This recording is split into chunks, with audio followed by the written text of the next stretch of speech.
প্রিয় শিক্ষার্থীবৃন্দ, আশা করি সবাই ভালো আছো। আমি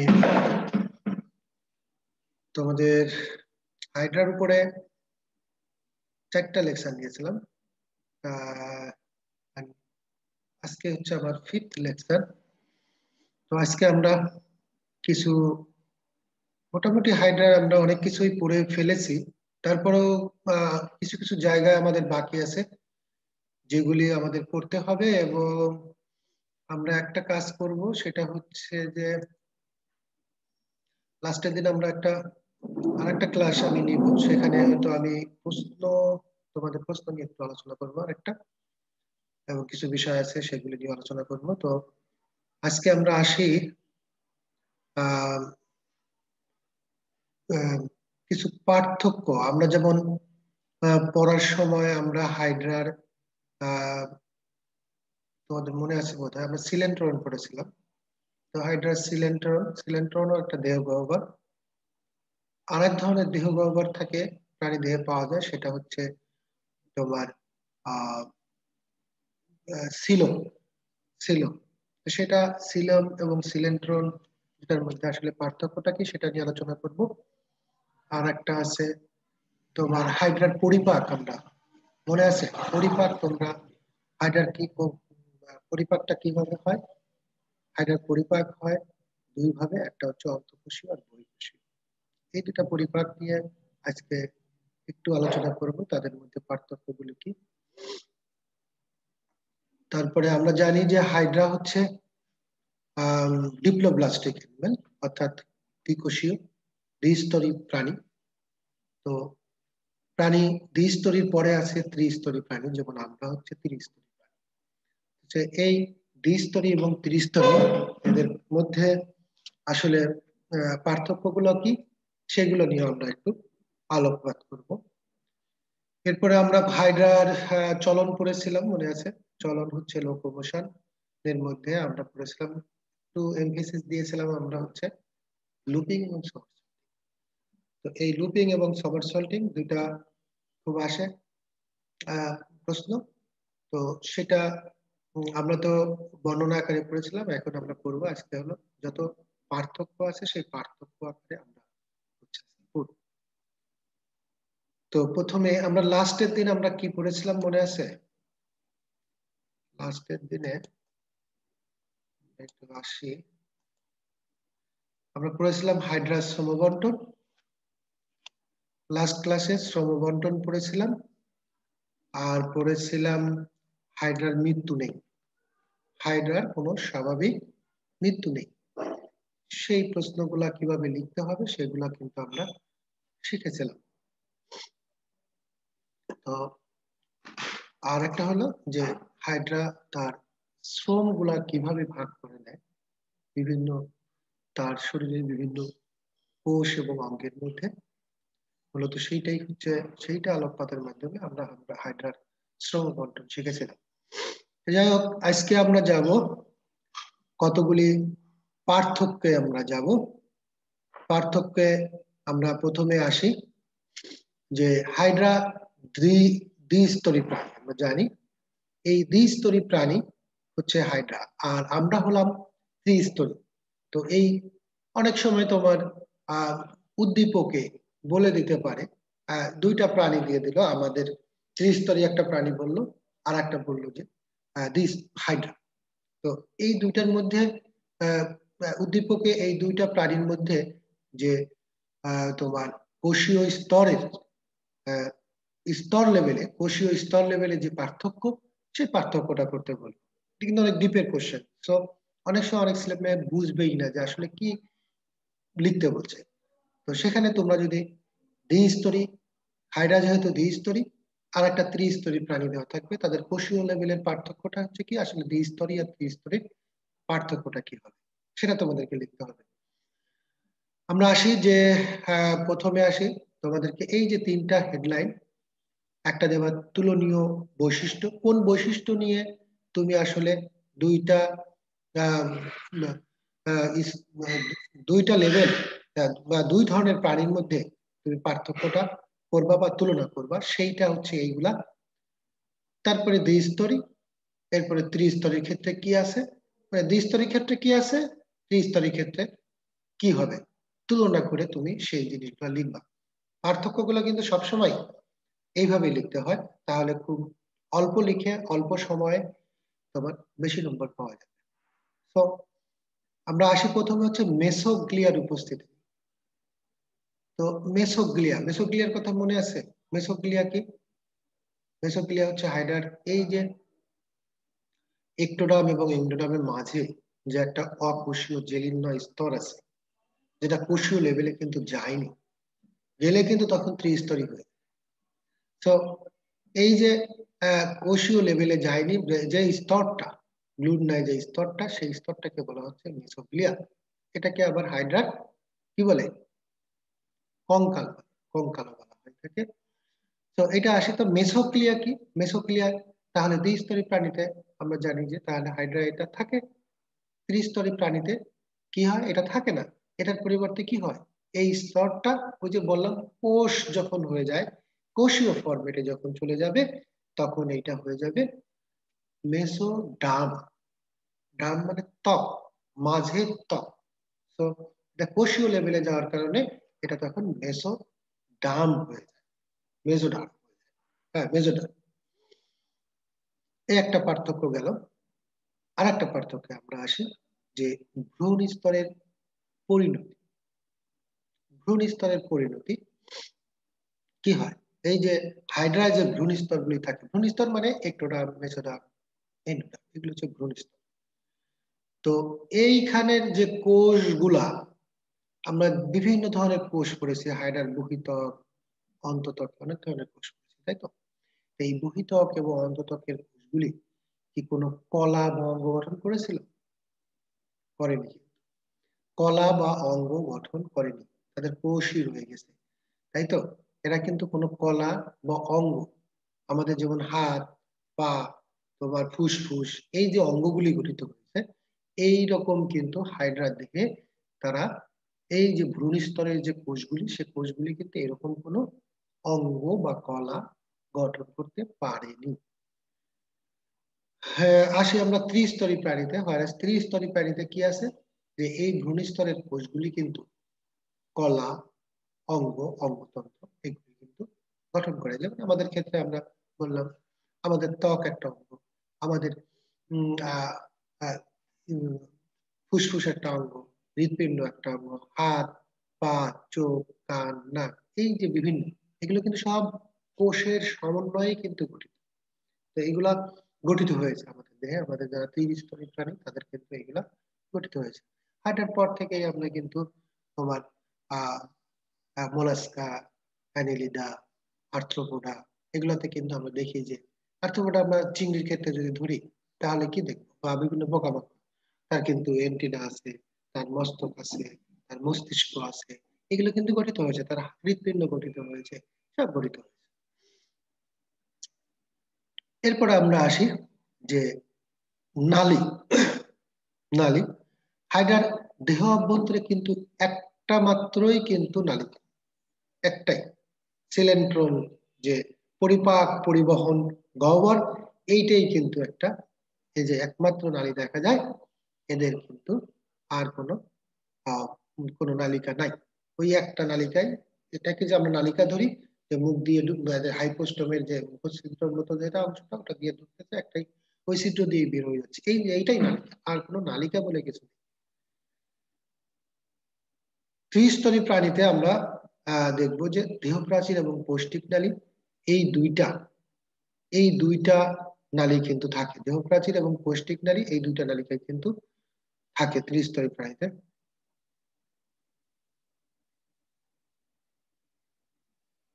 আচ্ছা,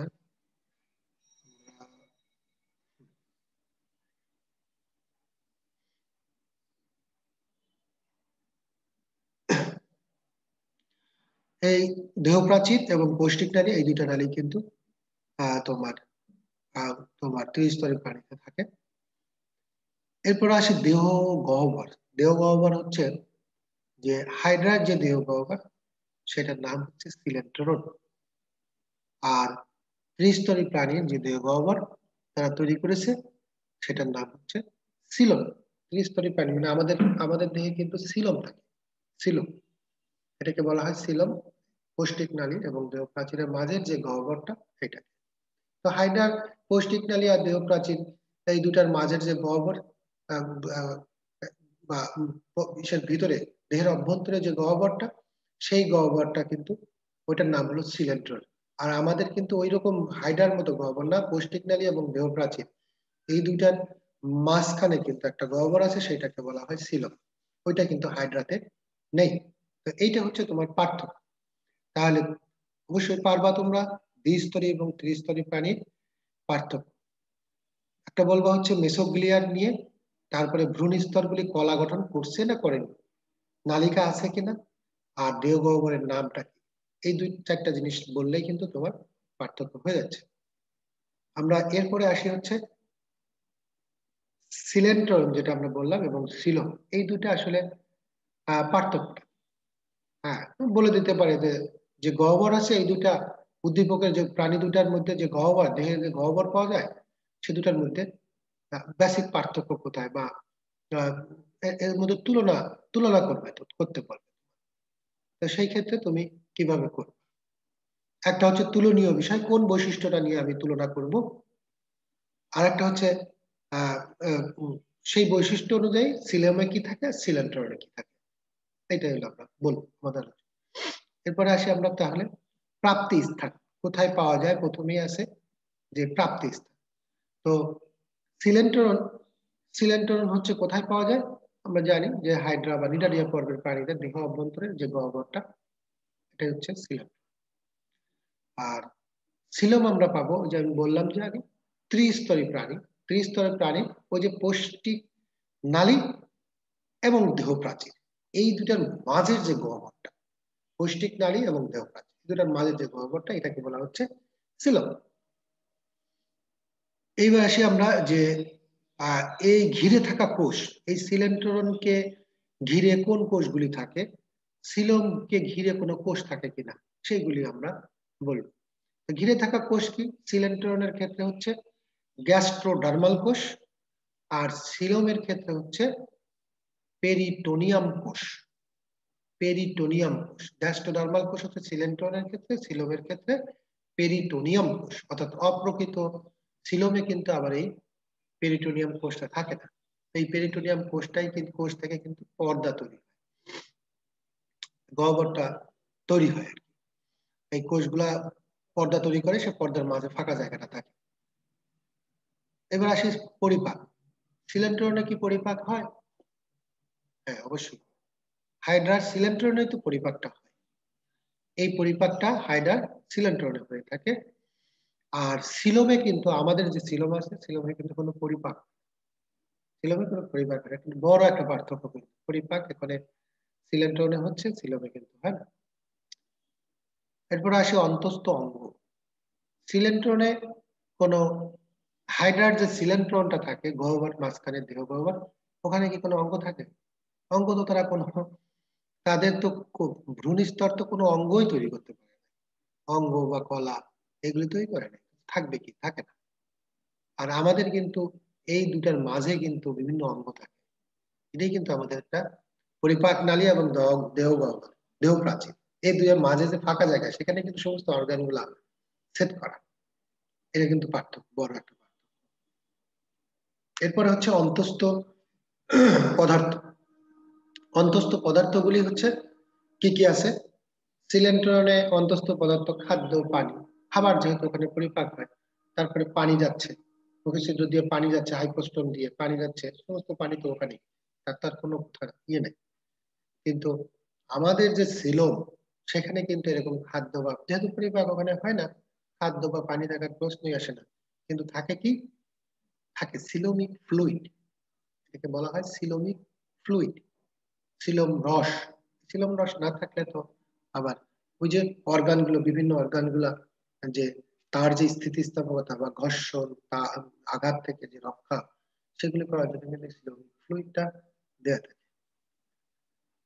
তাহলে আমরা দ্বিস্তরী ত্রিস্তরী প্রাণীর পার্থক্য শিখলাম। আর একটা শিখলাম হচ্ছে সিলম, সিলেন্ট্রন। এবার আসি আমরা হচ্ছে আমরা আরো কিছু জিনিস শিখব। আমরা হাইড্রার যে পরিপাক শিখেছিলাম,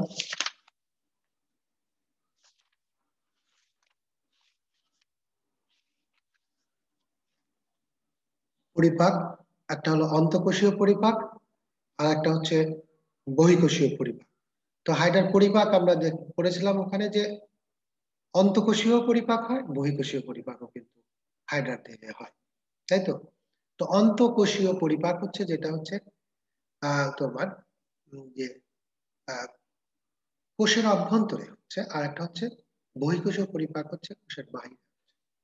তো এই যে উম, এটা হলো প্রথমে হচ্ছে আহ, আহ, আহ, আহ, অন্তঃকোষীয় আর বহিঃকোষীয় পরিপাকগুলি আসলে কি।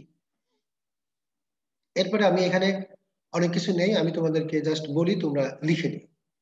সেটা হচ্ছে যে অন্তঃকোষীয় পরিপাকের একটা প্রথমে বলা যে কোষের অভ্যন্তরে আর কোষের ভিতরে, বাহিরে, অভ্যন্তরে এবং বাহিরে দুইটা সংজ্ঞা লেভেলে চলে গেল। এরপরে হচ্ছে খাদ্য গ্রহণ, খাদ্য গ্রহণ পদ্ধতি। অন্তঃকোষীয় পরিপাক যেগুলি হয় সেগুলি সাধারণত খাদ্য গ্রহণ করে হচ্ছে ফ্যাগোসাইটোসিস, পিনোসাইটোসিস বা ব্যাপন, এগুলি প্রক্রিয়া খাদ্য গ্রহণ করে থাকে। এর পরে হচ্ছে যে বহিঃকোষীয়, বহিঃকোষীয় যেগুলি সাধারণত কোনো নির্দিষ্ট অঙ্গের সাহায্যে নির্দিষ্ট পথে খাদ্য গৃহীত হয়, কোনো অঙ্গের সাহায্যে নির্দিষ্ট পথে খাবার গৃহীত হয়, এটা হচ্ছে বহিঃকোষীয় পরিপাক। বহিঃকোষীয় পরিপাক আমরা যেমন হাত দিয়ে আমরা যদি খাবারটা নেই, এটা হচ্ছে বহিঃকোষীয় পরিপাকে দিচ্ছি এটা। এরপর হচ্ছে খাদ্য গহ্বর, যেহেতু খাদ্যটা খাদ্য গহ্বরের ভিতরে অবস্থান করে যদি অন্তঃকোষীয় হয়, আমরা অ্যামিবার ক্ষেত্রে করেছি আগের ক্লাসে, তাই না? তার খাদ্য গহ্বর থেকে সেখানে পরিপাক। তো হাইড্রার ক্ষেত্রেও তাই আছে। আর বহিঃকোষীয় পরিপাকের ক্ষেত্রে যে খাবারটা আহ পৌষ্টিক নালী বা সিলেন্ট্রনে অবস্থান করে থাকে। পৌষ্টিক নালীতে বা সিলেন্ট্রনে যে ভাঙাচোরার যে মেকানিক্যাল যে তাকে টুকরো টুকরো করা, এই যে কাজগুলি, এগুলি সাধারণত বহিঃকোষীয় পরিপাকে হয়ে থাকে। এনজাইম অন্তঃকোষীয় পরিপাকের ক্ষেত্রে হচ্ছে যে পরিপাকের জন্য প্রয়োজনীয় এনজাইমটা সাধারণত ওই কোষের সাইটোপ্লাজম থেকে নিশ্চিত হয়। যে কোষে খাদ্য গহ্বরে সে খাবারটা পরিপাক হবে, ওই কোষ থেকে সাধারণত এনজাইমটা নিশ্চিত হয়। আর বহিঃকোষীয় পরিপাকের ক্ষেত্রে বিভিন্ন জায়গা থেকে, হ্যাঁ, বিভিন্ন ধরনের তোমার গ্রন্থি কোষ থেকে এনজাইম নিশ্চিত হতে পারে। আচ্ছা, এরপরে আসে আমরা আহ খাদ্য শোষণ পদ্ধতি। বহিঃকোষীয় আর অন্তঃকোষীয় ক্ষেত্রে কিভাবে খাদ্য শোষণ করে। তো শোষণ হচ্ছে খাদ্য গহ্বরের পার্শ্ববর্তী যে সাইটোপ্লাজম, এই সাইটোপ্লাজমই কিন্তু খাদ্যের সারবস্তু শোষণ করে নেয়। এক্ষেত্রে অন্তঃকোষীয় পরিপাকের ক্ষেত্রে যে সাইটোপ্লাজমটা থাকে পার্শ্ববর্তী গহ্বরের পাশে, আমরা অ্যামিবার ক্ষেত্রে দেখেছি না, খাবারটা যখন খাদ্য গহ্বর পরিপাক হয়ে যায় এরপরে কিন্তু অ্যাসিমিলেশন বলে, আত্তীকরণ হয়ে যায়, পাশের সাইটোপ্লাজম গুলিতে সে খাবারগুলি ছড়িয়ে যায়। এখানেও কিন্তু তাই হচ্ছে। আর বহিঃকোষীয় ক্ষেত্রে হচ্ছে বিভিন্ন খাদ্যের যে সারবস্তু, এই সারবস্তু বিভিন্ন কোষ বা রক্ত জালিকার মাধ্যমে তোমার শোষিত হচ্ছে, রক্ত জালিকার মাধ্যমে শোষিত হচ্ছে। যেমন আমাদের ক্ষেত্রে কি হচ্ছে, ভিলাই কোষ, ভিলাই যে গবলেট কোষগুলি আছে, ডোনার কোষ আছে, তোমরা পড়বা, এই কিছু কোষ আছে প্লাস রক্ত জালিকা আছে, এগুলির মাধ্যমে খাবারটা সমগ্র শরীরে তোমার ছড়িয়ে যায়। এটা হচ্ছে তোমার অন্তঃকোষীয় আর বহিঃকোষীয় পরিপাক। লাস্ট আর একটা জিনিস আলোচনা করি, তোমাদেরকে আজকের মতো বিদায় দিব। সেটা হচ্ছে যে আমরা হাইড্রার ক্ষেত্রে কিন্তু তার হাইড্রার মিথজীবিতা পড়েছি, তাই তো? হাইড্রার মিথজীবিতা পড়েছি। তো এখানেও কিন্তু তোমার বিভিন্ন সময় বিভিন্ন রকমের কোশ্চেন, আমার আজকে এই জিনিসগুলো আলোচনা করার টুকিটাকি কিছু কিছু জিনিস আমি আলোচনা করছি এই কারণে যে এই চ্যাপ্টারে বিভিন্ন মানে কোনাকানি থেকে যে ধরনের কোশ্চেন গুলো বিভিন্ন অ্যাঙ্গেলে হতে পারে সেগুলি যাতে তোমরা পারো সেই জন্যই এই বিষয়গুলো আলোচনা। একটা আছে পরজীবিতা, মিথজীবিতা। আমরা হাইড্রার মিথজীবিতা পড়েছি। তো সেখানে হাইড্রার বলে দিতে পারে যে হাইড্রার এই যে সহাবস্থান, শৈবালের সাথে হাইড্রার যে সহাবস্থান, এই যে সহাবস্থানের যে প্রকৃতিটা, এইটার সাথে আর একটা প্রাণী বলে দিল, মনে করো যে উকুন, মানুষের উকুন বলে দিল। মানুষের মাথায় যে উকুন থাকে, এই যে সহাবস্থানের মধ্যে পার্থক্যটা। তো মানুষের মাথায় যে উকুন থাকে এটা তো পরজীবী, এটা হচ্ছে পরজীবী। আর হাইড্রা এবং শৈবাল যে থাকে এটা হলো মিথজীবী। তো পরজীবী এবং মিথজীবিতা, এই যে দুটো জিনিস, পরজীবিতা হচ্ছে এটাও জীবনযাপনের এক ধরনের, এক বিশেষ ধরনের সম্পর্ক, প্যারাসাইটিজম, যে আরেকজনের দেহে বসবাস করবে, পুরোপুরি তার দেহের উপরে ওই প্রাণীটা নির্ভরশীল হবে এবং একজন উপকৃত হবে কিন্তু আরেকজন ক্ষতিগ্রস্ত হবে। এইটা হচ্ছে তোমার পরজীবিতা। আর মিথজীবিতা হচ্ছে মিউচুয়াল ইন্টারেস্ট। মিউচুয়াল ইন্টারেস্ট হচ্ছে অর্থাৎ উভয়ের দ্বারা যখন উপকৃত হবে তখন সেটাকে মিথজীবিতা বলা হচ্ছে। তো এখানে পার্থক্য আকারে তখন তোমাকে এই পরজীবিতা এবং মিথজীবিতার তোমার পার্থক্যগুলো বলতে হবে। তো এই পার্থক্যগুলো যখন তুমি বলবা তখন কতগুলি বিষয় বলতে হবে। যেমন পরজীবিতার ক্ষেত্রে হচ্ছে একটি পোষক আর অন্যটি হচ্ছে পরজীবী। আর মিথজীবিতার ক্ষেত্রে কিন্তু উভয় প্রজাতি কিন্তু পরস্পরের মিথজীবী, যে কারণে একজনরে পোষক একজনরে পরজীবী এইভাবে বলা যায়। নির্ভরশীলতার ক্ষেত্রে যদি বলি, এই নির্ভরশীলতা দিয়ে যদি বলি তাহলে দেখা যাবে যে পরজীবীটা হচ্ছে পোষকের উপরে নির্ভরশীল, মিথজীবীর ক্ষেত্রে উভয় প্রাণী উভয়ের উপর নির্ভরশীল। আচ্ছা, ঘনিষ্ঠতা, পরজীবী পোষকের সাথে সবসময় ঘনিষ্ঠভাবে সম্পর্কিত নাও হতে পারে। অনেক পরজীবী প্রাণী আছে যারা ক্ষতি করে আবার চলে যাচ্ছে, ক্ষতি করে চলে যাচ্ছে, তাই না? তো তোমার আহ আবার ঘনিষ্ঠ ভাবে থাকতে পারে, যেমন আমাদের দেহে কৃমি থাকে, এটা ঘনিষ্ঠ ভাবে আছে। আবার কিছু পরজীবী আছে, মনে করো যে তোমার মনে করো মাছে কতগুলি পরজীবী থাকে, বিভিন্ন কীটপতঙ্গ আছে যারা পরজীবী হিসাবে আহ, আমাদের, যেমন ম্যালেরিয়া জীবাণু আছে, তারা পরজীবী হিসাবে ঢুকে ম্যালেরিয়া তৈরি করে আবার চলেও যাচ্ছে, থাকতেছে। বিভিন্ন মশা বাহিত যে বিভিন্ন রোগগুলি আছে, এইসব পরজীবী কিন্তু স্থায়ী ভাবে বসবাস করে না, মাঝে মাঝে আমাদের শরীরে এসে বাসা বাঁধে, তখন আমরা রোগাক্রান্ত হই। অন্যান্য প্রাণীর ক্ষেত্রেও আছে। তো পরজীবিতা এটা হচ্ছে তোমার যে ঘনিষ্ঠ সম্পর্কতা, কিন্তু মিথজীবীর ক্ষেত্রে সবসময় কিন্তু আহ ঘনিষ্ঠ ভাবে তারা একজন আরেকজনের সান্নিধ্যে থাকে এবং একজন আরেকজনের উপরে অতপ্রতভাবে নির্ভরশীল। এরপরে উপকারিতার কথা তো বললাম, একজন তোমার আহ, আহ, পরজীবিতার ক্ষেত্রে একজন উপকৃত একজন ক্ষতিগ্রস্ত। আর মিথজীবিতার ক্ষেত্রে কিন্তু উভয়ের উপকৃত হবে। অভিযোজন যদি বলি, অভিযোজনের কারণে পরজীবীদের বিভিন্ন অঙ্গের পরিবর্তন ঘটে। যে অনেক সময় অনেক পরজীবী দেখা গেছে যে তোমার হোস্ট বা পোষকের দেহের যে পরিবেশ পরিবর্তনের কারণে কিংবা বাইরের পরিবেশ পরিবর্তনের কারণে তারা কোনো অঙ্গের পরিবর্তন ঘটায় ওই পোষকের সাথে নিজেকে অ্যাডজাস্ট করে নিতে পারে, এই ধরনের ঘটনা ঘটে। কিন্তু মৃতজীবিতার ক্ষেত্রে তো একজনের একজনের সাথে এত বেশি ঘনিষ্ঠভাবে সম্পর্কিত থাকে যে কাউকে আর পরিবর্তনের প্রয়োজন হয় না, অভিযোজনের এরকম কোনো প্রয়োজন হয় না। তো যাই হোক, আজকে আমরা তাহলে কি পড়লাম? একটা হলো যে দ্বিস্তরী ত্রিস্তরী প্রাণীর পার্থক্য যদি আসে আমরা নিশ্চয়ই পাব। সিলন্ট্রনের পার্থক্য। আর একটা পড়লাম আহ অন্তঃকোষীয় বহিঃকোষীয় পরিপাকের মধ্যে পার্থক্য কি।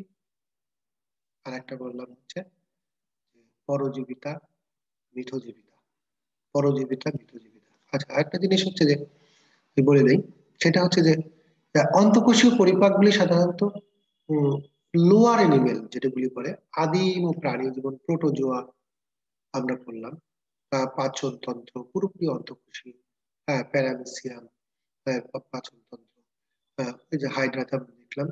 আর বহিঃকোষীয় পরিপাক সাধারণত উন্নত প্রাণী এবং পতঙ্গভুক উদ্ভিদের খাদ্য ভক্ষণ। আমরা জানি যে পাতাঝাজি, হ্যাঁ, যারা হচ্ছে তোমার যে কলস উদ্ভিদ, যারা পতঙ্গভুক উদ্ভিদ, হ্যাঁ, এরা প্রাথমিক এরা কিন্তু এই তোমার বহিঃকোষীয় পরিপাক করে থাকে।